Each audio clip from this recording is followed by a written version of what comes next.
Hello dear students, welcome back to organized knowledge channel. और आज की इस वीडियो में बच्चों हम डिस्कस करेंगे worksheet number 74 for class 9th science subject है। और ये वर्कशीट आपके लिए 18 जनवरी 2021 के लिए शेड्यूल की गई है। आज की वर्कशीट में हमारा टॉपिक जो चैप्टर कंटिन्यू है वो है why do we fall ill, causes of disease के बारे में आज हम पढ़ने वाले हैं कि क्या क्या कॉज हो सकते हैं किसी भी डिजीज के। जिज्ञासा दीदी, what are the reasons that people suffer from diseases, कि क्या क्या यहाँ पर रीजन हो सकते हैं जिससे जो लोग हैं वो सफर करते हैं डिजीज से।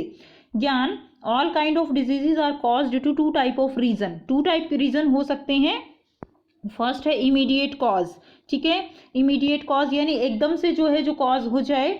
It is prominent reason when disease causing microbes enter into the body. जब कोई भी जो माइक्रोब्स होते हैं डिजीज के वो हमारी बॉडी में एंटर कर जाते हैं, ठीक है। जैसे अगर हम एग्जाम्पल लें, like a virus when it enter our body causes viral fever और अ बैक्टीरिया कॉज टीबी। कोई भी टीबी कॉजिंग बैक्टीरिया है या कोरोना वायरस हमारी बॉडी में एंटर कर गया है तो वो क्या है, वो इमीडिएट कॉज है। डायरेक्ट जो है माइक्रोब्स एंटर करता है, डिजीज हो जाती है। नेक्स्ट है कॉन्ट्रीब्यूटरी डिजीज। कॉन्ट्रीब्यूटरी डिजीज देखिए क्या है, there are the additional causes which lower immunity and add up the chances of acquiring a disease। contributory causes क्या होते हैं कि ऐसे कारण होते हैं जो हमारी इम्यूनिटी सिस्टम को वीक कर देते हैं और हमें डिजीज होने के चांस जो है वो बढ़ जाते हैं, ठीक है। For example malnutrition may be a contributory causes for diarrhoea in a child. अगर मेल न्यूट्रिशन है, पोषण जो है वो अच्छे से नहीं मिल रहा है तो उससे डायरिया होने में, बच्चे में डायरिया होने के चांसेस हो जाते हैं। तो मेल न्यूट्रिशन क्या हो गया, मेल न्यूट्रिशन एक कॉन्ट्रीब्यूटरी कॉज हो गया। Also poor economic condition of the family of child may be the reason for malnutrition और it may be the lack of personal and community hygiene और unavailability of clean drinking water.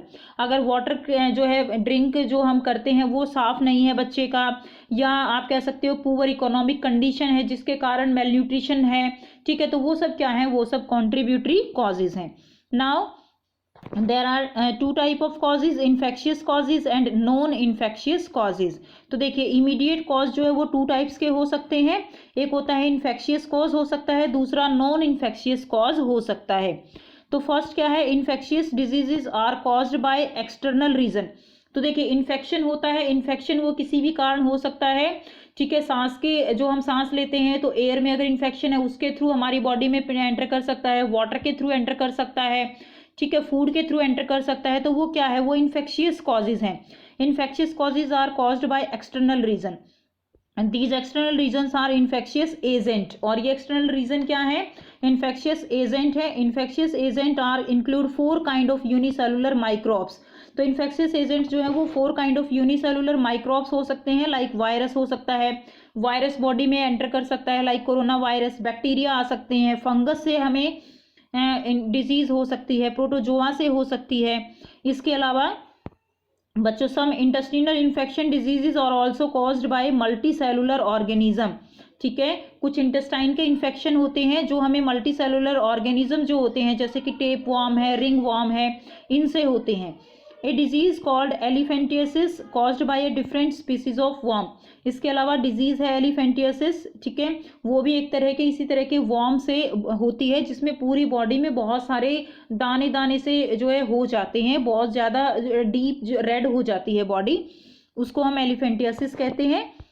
उसके बाद देखिए second, अगर हम immediate cause की बात करें तो वो होता है non infectious cause. Non infectious cause में इन्फेक्शन बाहर से नहीं होता है, ये बॉडी के अंदर से ही रीजन होते हैं। Disease cause due to the person internal reason. Internal reason के कारण जो है नॉन इन्फेक्शियस कॉज होते हैं। It may be due to the improper function of any internal organ. तो इम्प्रॉपर फंक्शन होता है बॉडी में ऑफ एनी इंटरनल ऑर्गन। कोई भी इंटरनल ऑर्गन अगर ठीक से काम नहीं कर रहा तो वो नॉन इन्फेक्शियस कॉजेज होंगे। These disease have mostly internal reason। Internal reason होते हैं, जैसे हाई ब्लड प्रेशर है। अब जो हाई ब्लड प्रेशर है it is caused by excessive weight and lack of exercise. तो उसमें क्या होगा, एक्सेसिव वेट अगर हमारा बढ़ रहा है, एक्सरसाइज हम नहीं कर रहे हैं तो उससे क्या होगा, ये सब रीजन हो सकते हैं जिससे बीपी जो है वो हमारा एबनॉर्मल हो सकता है। नेक्स्ट अगर हम बात करें, थायराइड डिसइंफेक्शन कॉजेज थायराइडिज्म। तो जो थायराइड डिसइंफेक्शन होता है उससे थायराइड जो है, अगर थायराइड हमारा ग्लैंड अच्छे से काम नहीं कर रहा है, सिक्रीशन जो है वो थायरोक्सिन हार्मोन का अच्छे से नहीं हो रहा है तो हमें थायराइड डिजीज हो सकती है। नेक्स्ट देखिए some cancers are caused by genetic disorder, cancer जो है वो कुछ जेनेटिक डिसऑर्डर से कॉज हो सकते हैं। Similarly diabetes is caused due to lack of exercise and excessive intake of carbohydrate. Diabetes कब हो सकती है? अगर हम एक्सरसाइज नहीं करते हैं और बहुत ज़्यादा कार्बोहाइड्रेट लेते हैं तो हमें डायबिटीज हो सकती है। तो ये जो है क्या होंगे? These are the non infectious causes. अब देखिए यहाँ पे कुछ क्वेश्चन आंसर दिए गए हैं। तो फर्स्ट क्वेश्चन आपको दिया गया है, what are the two basic reason that cause disease in our body, explain with an example. तो टू बेसिक रीजन बताने हैं that causes disease in our body. तो टू बेसिक रीजन हमने सबसे ऊपर ही पढ़े हैं, immediate cause and contributory cause. ठीक है, तो यहाँ से आप इसका आंसर लिख सकते हो, इमीडिएट कॉज में लिख सकते हो, आप ये एग्जाम्पल भी लिख सकते हो, और कॉन्ट्रीब्यूटरी कॉजेज में which lower the immunity to add up the chance of acquiring a disease, for example malnutrition. बस यहाँ तक आप इसको फर्स्ट को कंप्लीट लिख लीजिए और कॉन्ट्रीब्यूटरी कॉजेज में मेल न्यूट्रिशन तक लिख लीजिए बस। ठीक है, यहाँ तक आपका आंसर सफिशियंट होगा। तो यहाँ से आप फर्स्ट क्वेश्चन का आंसर लिख देंगे। नेक्स्ट देखिए, नेक्स्ट दिया गया है, Why do we say that infectious disease are caused by external reason? Give example। तो हम कब कहते हैं कि जो infectious diseases हैं वो external reason से जो है होती हैं। ठीक है, तो एग्जाम्पल भी देना है। तो आइए करते हैं बेटा इसका आंसर। सो सेकंड क्वेश्चन का आंसर हम यहाँ से लिखेंगे, we say that infectious diseases are caused by external reason as they are caused due to some external agent or infectious agent। Infectious agent include 4 kind of unicellular microbes like virus, bacteria, ठीक है, fungus, protozoa. Example आप दे सकते हैं, for example covid is caused bye corona virus. ठीक है, तो यहाँ से आप इसका आंसर लिख देंगे। नेक्स्ट देखिए क्वेश्चन नंबर 3। क्वेश्चन नंबर 3 है हमारा, write the immediate causes and any two contributory causes of कोविड-19। तो आपको इमीडिएट कॉज जो है लिखना है and any two contributory causes लिखने हैं कोविड-19 के। तो ये बेटा करते हैं आंसर।